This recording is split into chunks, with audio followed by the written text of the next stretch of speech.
नमस्कार, अपना बिहार में आपका स्वागत। मैं राहुल ओझा आपके साथ। बिहार अब औद्योगिक विकास के क्षेत्र में लंबी छलांग लगाने को तैयार है। बिहार में औद्योगिक माहौल बनाने के लिए बिहार सरकार लगातार प्रयासरत है और इसी सिलसिले में नीतीश कुमार ने कल एक मार्ग में 2 घंटे तक एक महत्वपूर्ण बैठक की, जो बेहद महत्वपूर्ण मानी जा रही है। इस बैठक में नीतीश कुमार ने कई महत्वपूर्ण निर्देश दिए और अधिकारियों से साफ साफ कह दिया कि बातें नहीं, आने वाले 5 साल में बिहार में उद्योग का जाल कैसे फैले, निवेश कैसे आए, इसे लेकर लगातार काम करें। इस बैठक में उद्योग मंत्री दिलीप जायसवाल भी मौजूद थे। उन्होंने एक गाने के सहारे आने वाले 5 साल में सरकार की मंशा बता दी और उद्योग विभाग के अधिकारियों को बड़ा साफ साफ संदेश भी दे दिया। साथ ही बड़ी बात भी बताई कि बिहार में उद्योग और उद्योगपतियों की सुरक्षा के लिए सीआईएसएफ के तर्ज पर बीआईएसएफ फोर्स बनाया जाएगा। तो इस साथ साथ हम सीएम नीतीश कुमार का एक्सपर्ट पोस्ट भी दिखा रहे हैं। इस बैठक के बाद से नीतीश कुमार ने पोस्ट किया और कहा कि बिहार अब निवेशक सम्मेलन का आयोजन करेगा और अगले 5 वर्षों में 50 लाख करोड़ रुपए की निवेश की योजना है। फूड प्रोसेसिंग और 5 नए मेगा फूड प्लांट की स्थापना होगी। जा रही है 2 घंटे की बैठक। देखिए, एक गाना है, मैं वही दर्पण वही, ना जाने ये क्या हो गया, सब कुछ लागे नया नया। मैं वही दर्पण वही। नीतीश कुमार जी, बिहार के लोकप्रिय मुख्यमंत्री, कल जब उद्योग विभाग का समीक्षा बैठक कर रहे थे, एक नयापन दिखाई पड़ रहा था। जो मुख्यमंत्री महोदय की इच्छा शक्ति कल मैंने देखी और उन्होंने जो टाइम बाउंड प्रोग्राम बनाया, समय निर्धारित करके चीफ सेक्रेटरी को और हमारे विभाग को इस चुनौती को स्वीकार करने का उन्होंने जो है आह्वान किया कि बिहार के अंदर उद्योग का जाल बिछना चाहिए, सिर्फ चर्चा नहीं होना चाहिए। ये बड़े निवेशक को हम लोगों ने जब से नई सरकार बनी है तो बड़े निवेशकों में एक बहुत बड़ा कॉन्फिडेंस, विश्वास जगा है कि अब बिहार में उद्योग लगाया जा सकता है।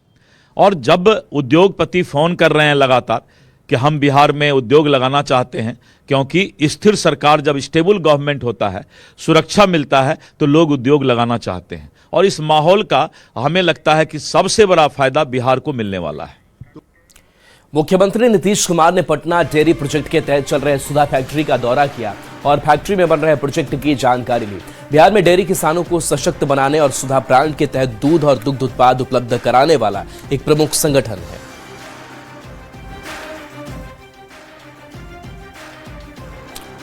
तो देखिए, नई सरकार बनते ही एक्शन में लगातार सीएम नीतीश कुमार नजर आ रहे हैं। सुधा डेयरी प्रोजेक्ट का निरीक्षण किया है और आनंद हमारे साथ न्यूज 18 संवाददाता जुड़ गए हैं। आनंद, बिहार में डेयरी किसानों को कैसे और सशक्त किया जाए, कैसे दुग्ध उत्पादन के क्षेत्र में भी बेहतर काम हो, क्या कुछ निरीक्षण के दौरान निर्देश भी दिए मुख्यमंत्री ने? देखिए, निश्चित तौर पे मुख्यमंत्री नीतीश कुमार लगातार एक्टिव मोड में है और इसी कड़ी में आज कल उन्होंने उद्योग को लेकर 2 घंटे से ज्यादा का बैठक किया था, समीक्षा बैठक। और आज रविवार का दिन है, लेकिन बावजूद इसके मुख्यमंत्री ने पटना डेयरी प्रोजेक्ट जो फुलवारी शरीफ में है उसका निरीक्षण किया, सुधा का जो डेयरी प्रोजेक्ट है, और कई निर्देश भी उन्होंने दिए। खासकर मुख्यमंत्री ने कहा कि दुग्ध उत्पादन समितियों का और विस्तार करे, अधिक से अधिक लोगों को इससे जोड़े, और साथ में उन्होंने ये भी कहा कि जिससे उनकी आमदनी बढ़ेगी, साथ ही रोजगार के नए अवसर पैदा होंगे। यानी कि जाहिर तौर पर नीतीश कुमार की पूरी कोशिश है कि बिहार में रोजगार का सृजन ज्यादा से ज्यादा कैसे हो और कैसे लोगों का रोजगार तो मिले ही, साथ में लोगों की आमदनी कैसे बैठे, इसको लेकर मुख्यमंत्री लगातार गंभीर है और लगातार बैठक कर रहे हैं। जाहिर तौर पे उन्होंने पटना डेयरी प्रोजेक्ट का निरीक्षण किया और अधिकारियों के साथ कई अधिकारियों से कई जानकारी ली और उन्होंने कई निर्देश भी दिए।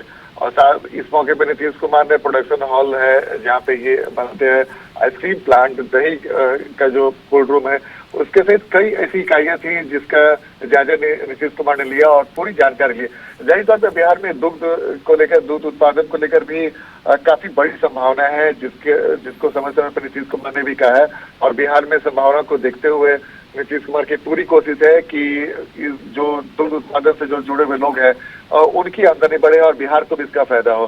साथ ही मुख्यमंत्री ने ये भी कहा है कि जो भी आने वाले 5 साल में जो दुग्ध संघ है, जो दुग्ध समितियां हैं, इससे जो जुड़े हुए लोग हैं वो कैसे लोगों को ज्यादा से ज्यादा इससे जोड़े, उसकी कोशिश लगातार की जाए। तो जाहिर तौर पर नीतीश कुमार की पूरी कोशिश है कि हर वो सेक्टर जहां से रोजगार का सृजन हो सकता है, जहां से लोगों की आमदनी बढ़ सकती है, उसकी कोशिश से तेज करने का उन्होंने निर्देश दिया और उम्मीद जताई है कि आने वाले 5 साल में बिहार के लिए एक टर्निंग पॉइंट साबित होगा और बिहार में न सिर्फ निवेश आएंगे बल्कि रोजगार का भी बड़े पैमाने पर सृजन होगा, जिसकी चर्चा नीतीश कुमार समय समय पर चुनाव प्रचार के दौरान भी उन्होंने दिया था।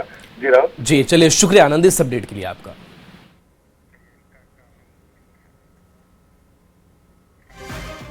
आय से अधिक संपत्ति अर्जित करने के मामले में भ्रष्ट लोक सेवक इंजीनियर विनोद कुमार राय और उनकी पत्नी बबली राय को कोर्ट से जमानत मिलने के मामले को लेकर विपक्ष ने सरकार पर हमला बोला है। विपक्ष का कहना है कि जिस भ्रष्ट इंजीनियर विनोद राय ने अपनी पत्नी के साथ मिलकर पूरी रात अपनी काली कमाई के करोड़ों नोट चलाए, आखिर उससे इतनी जल्दी कोर्ट से जमानत कैसे मिल गई? कहीं ना कहीं उस भ्रष्ट इंजीनियर को सत्ता का आशीर्वाद प्राप्त है। इधर विपक्ष के इस आरोप का खंडन जेडीयू और बीजेपी के प्रवक्ता कर रहे हैं।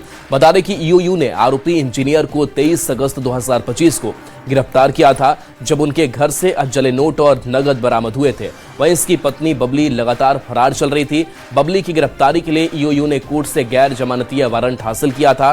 बावजूद इसके कोर्ट से जमानत लेने में ये दोनों कामयाब रहे।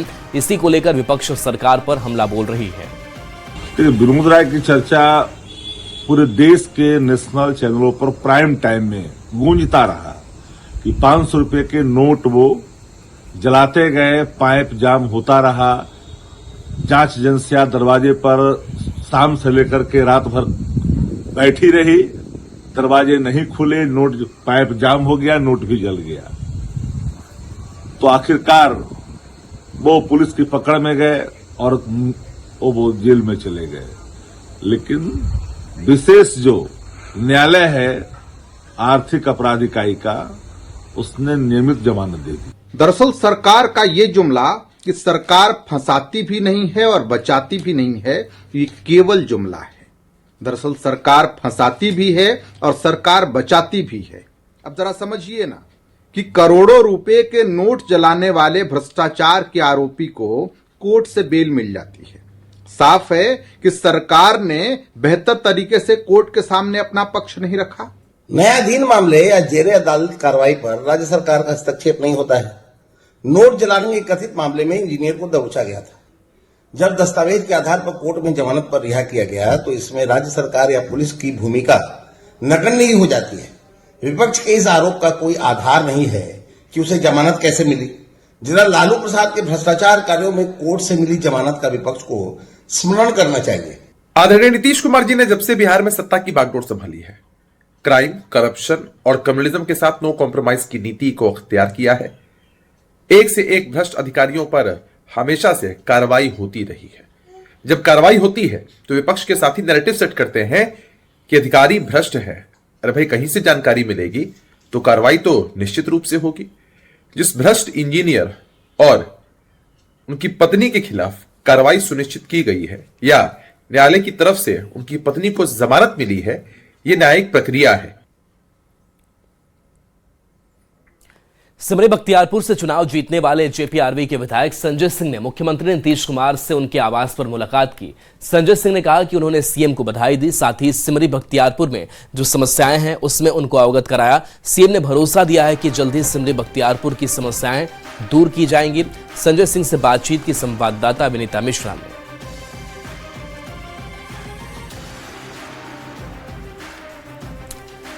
बढ़ते आगे, उत्तर बिहार के सबसे बड़े अस्पताल एसकेएमसीएच एक बार फिर से सुर्खियों में है। इस बार एसकेएमसीएच में खून की कालाबाजारी का गंभीर आरोप लगा है और ये आरोप किसी और ने नहीं बल्कि एक एनजीओ ने लगाया है, जिसने वहां विशेष ब्लड डोनेशन कैंप लगाया था।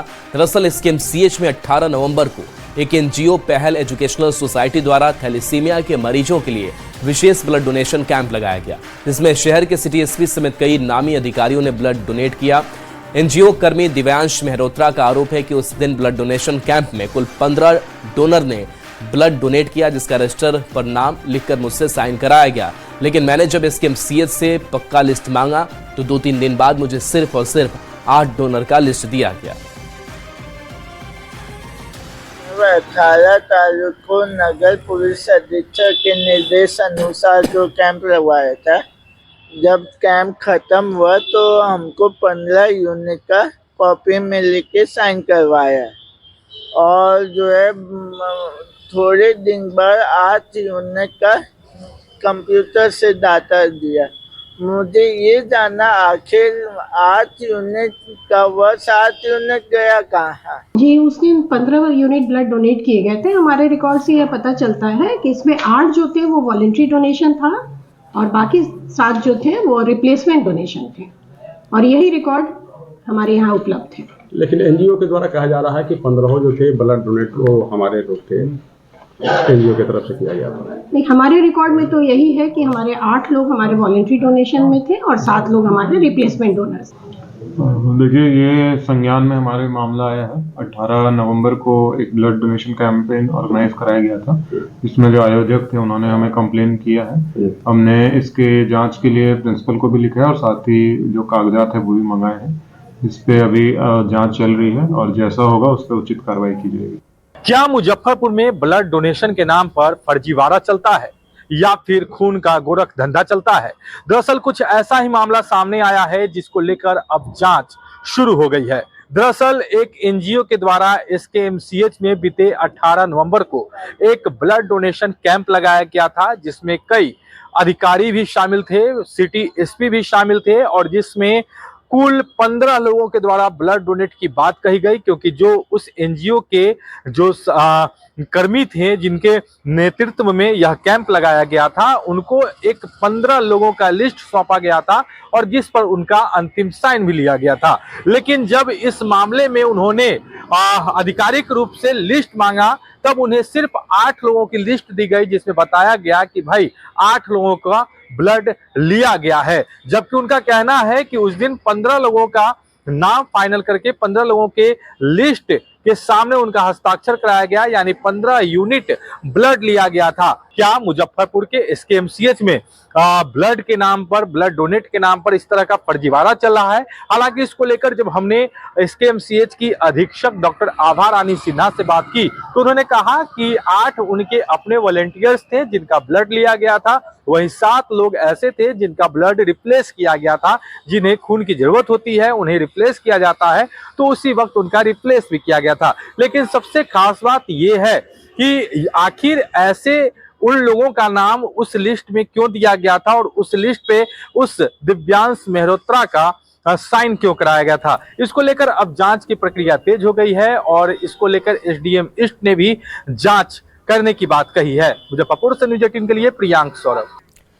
खबर पटना से, जहां यातायात व्यवस्था को सुचारू बनाने के लिए आयकर गोलंबर से डाक बंगला चौराहा तक नई ट्रैफिक योजना लागू की गई है।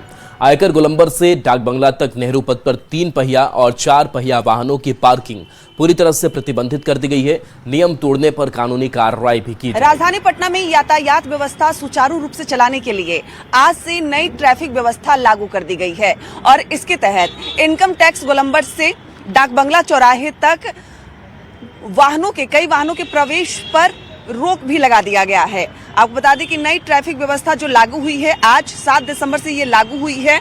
इसके तहत आयकर गोलंबर से डाक बंगले तक की अगर हम बात करें तो नेहरू पथ पर 3 पहिया और 4 पहिया वाहनों की पार्किंग पूरी तरीके से प्रतिबंधित रहेगी। यानी जो लोग कहीं भी अपनी वाहन को पार्क कर देते थे, आज से वो कहीं भी अपने वाहन को पार्क नहीं कर पाएंगे क्योंकि ये पूरी तरीके से प्रतिबंधित कर दी गई है।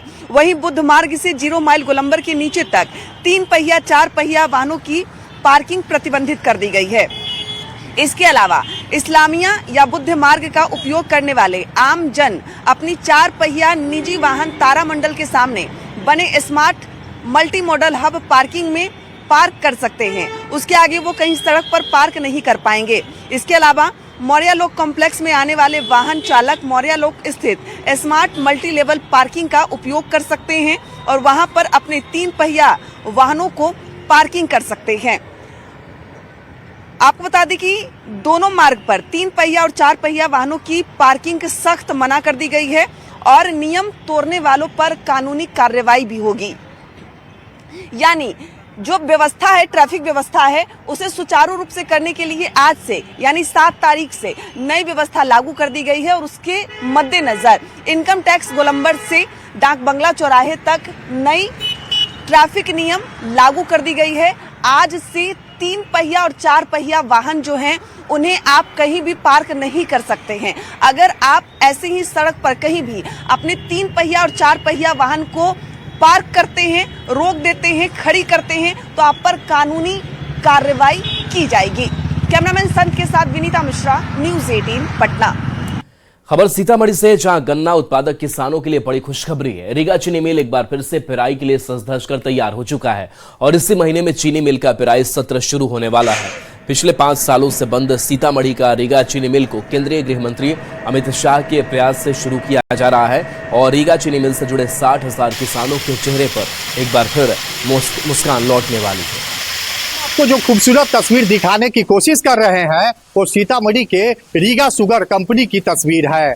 आप तस्वीरों के जरिए देख सकते हैं सीतामढ़ी का रीगा शुगर कंपनी अब पूरी तरीके से सज धज कर तैयार हो गया है और यह जो तस्वीर है रीगा शुगर कंपनी के पानी पंप की तस्वीर है, जिसको अब पूरी तरीके से तैयार कर लिया गया है और यहाँ से लगातार मिल के द्वारा पानी छोड़ा जा रहा है। दिसंबर के अंतिम सप्ताह में सीतामढ़ी का रीगा चीनी मिल अब शुरू होगा और किसानों के चेहरे पर मुस्कान लाने की कोशिश करेगा। सीतामढ़ी के रीगा चीनी मिल से तकरीबन 60,000 किसानों की जीविका जुड़ी हुई है और सीतामढ़ी का जो रीगा चीनी मिल था वो पिछले 5 सालों से बंद पड़ा था, लेकिन केंद्रीय गृह मंत्री अमित शाह के प्रयास से इस चीनी मिल को फिर से शुरू किया गया है और सीतामढ़ी के जो स्थानीय किसान हैं, उनके जो गन्ना उत्पादक किसान हैं, उनके चेहरे पर मुस्कान लाने की कोशिश की गई है। तो कहा जा सकता है कि चीनी मिल अब पूरी तरीके से सज समझ कर तैयार है और चीनी मिल को अब फिर से चालू करने को लेकर जो किसान है वो पूरी तरीके से उत्साहित है और किसानों के जो गन्ना है वो अब हाथों हाथ चीनी मिल में बिक जाएगा और एक बार फिर से जो इलाका है वो समृद्धशाली होगा। राकेश रंजन, न्यूज़ 18 सीतामढ़ी। पर जहां जमीन माफिया ने अवैध कब्जा जमाने की कोशिश में ताबड़तोड़ फायरिंग कर दी। घटना लाखों थाना क्षेत्र के मस्ती फतेहपुर गांव की है। पीड़ित राजकुमार गुप्ता अपनी जमीन पर बाउंड्री वॉल बनवा रहे थे। इसी दौरान अपराधियों ने 50 लाख रुपए की रंगदारी मांगी और उन पर काम बंद करने का दबाव बनाया। विरोध करने पर उन्होंने गोलीबारी शुरू कर दी तो जमीन माफिया ने ताबड़तोड़ ये फायरिंग की और इसके बाद अब पुलिस मामले की जांच कर रही है। यहाँ से खोखे भी बरामद किए गए हैं। मेरी 4 दीवारी को ये लोग घेराबंदी किया हुआ, 4 दीवारी को ये सब तोड़ दिया। रंगबाजी टैक्स मांगने के 50 लाख रुपया दोगे तब यहाँ काम करोगे। इसमें सबसे बड़ा आयुक्त राजेश मुखिया है, जो राजेश मुखिया हमेशा बार बार धमकी दे रहा है कि मेरे इलाका में भी तुमको ज़मीन में घेराबंदी करना है तो आप तुमको रंगबाजी टैक्स देना पड़ेगा। ये अज्ञात 40-50 आदमी के साथ आता है, लेबर मिस्त्री को धमकी देकर उसको भगा दिया जाता है। इस पूरे घटनाक्रम का गहराई से जांच किया जा रहा है। प्राथमिकी दर्ज की गई है और जो भी इसमें संलिप्त होंगे भूमाफिया, उनके खिलाफ कठोरतम कार्रवाई की जाएगी।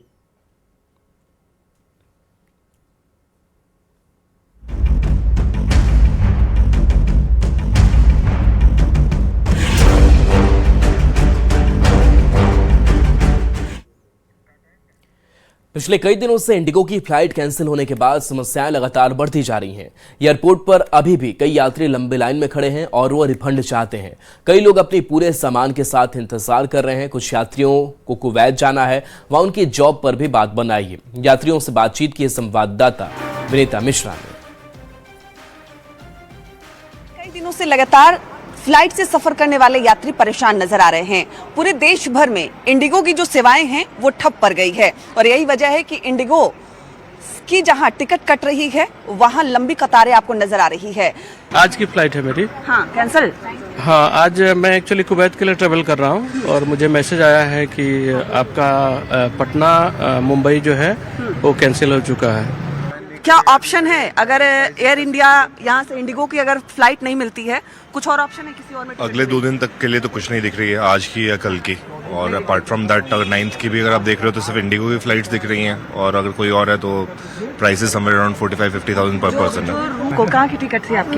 मैं दिल्ली जा रही थी। हाँ। तो मैंने ट्रेन में बहुत मुश्किल से मुझे टिकट मिल गया है तो मैं अपना टिकट कैंसिल कराने आई हुई हूँ, क्योंकि अभी एडवाइजरी है ना कि आप टिकट कैंसिल करा सकते हैं। तो ये टिकट मैं कैंसिल कराने आई हूँ। जो गाइडलाइंस जारी हुए हैं कि एक अमाउंट के से ज्यादा आप टिकट के पैसे नहीं ले सकते। यात्रियों का कहना है कि ऐसा कुछ नहीं है, अभी भी 50,000 60,000 तक के जो टिकट है, जो मैक्सिमम 15,000 तक जाते थे, वो 50,000 60,000 में मिल रहे हैं।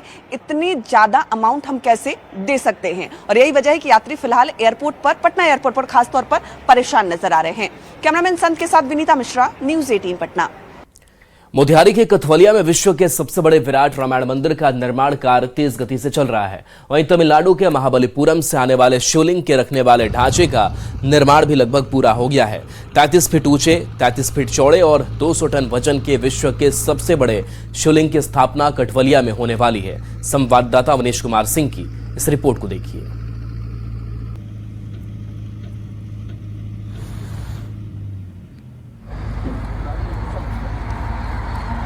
विश्व के सबसे बड़े विराट रामायण मंदिर का निर्माण पूर्वी चंपारण के इसी कथौलिया में हो रहा है। देखिए तस्वीर आपको दिखा रहे हैं, बड़े बड़े जो है क्रेन भी लगाए गए हैं और यही ये गुंबद बनाया जा रहा है जहां पर विश्व के सबसे बड़े शिवलिंग को स्थापित किया जाएगा। और देखिए लोगों में भी काफ़ी उत्साह है इस विराट रामायण मंदिर को लेकर। और आचार्य किशोर कुणाल अब इस दुनिया में नहीं रहे, लेकिन उनकी एक सोच थी कि यहाँ पर विराट रामायण मंदिर बने और विश्व का सबसे बड़ा शिवलिंग भी यहाँ पे स्थापित हो। जो जानकारी मिल रही है कि इसी शिवरात्रि के पहले यहाँ पर जो है शिवलिंग की स्थापना हो जाएगी और महज कुछ ही दिन का समय बचा है जब शिवलिंग जो है वो यहाँ पहुँचेगा। तो ऐसी स्थिति में काफ़ी संख्या में लोग भी आ रहे हैं, बड़े बड़े क्रेन लगाए हैं, सैकड़ों मजदूर जो है वो काम कर रहे हैं। बहुत विकास होगा, बहुत फायदा होगा। आने वाले समय में बुझिए बाहर से लोग आएंगे यहाँ घूमने के लिए, तो हम लोग का फायदा ही ना फायदा है। आप लोग भी इंतजार कर रहे हैं शिवलिंग का? जी शिवलिंग का। शिवलिंग आ रहा है? जी आ रहा है। आप लोग भी रास्ते पे स्वागत में रहेंगे? जी रोजगार मिलेगा और सब दुकानदार सबका जगह हो जाएगा। ये देखने आ रहे हैं क्या आप लोग काम कितना हो रहा है? जी। विश्व का सबसे बड़ा विराट रामायण मंदिर पूर्वी चंपारण में बन रहा है।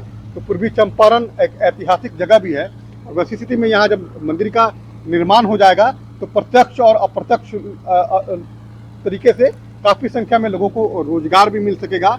लोग काफी आएंगे और लोगों में उत्साह है।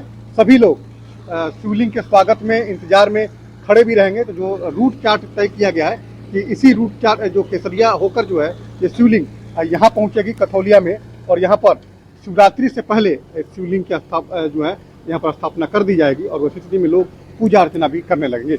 मनीष कुमार, न्यूज 18, कथौलिया, पूर्वी चंपारण।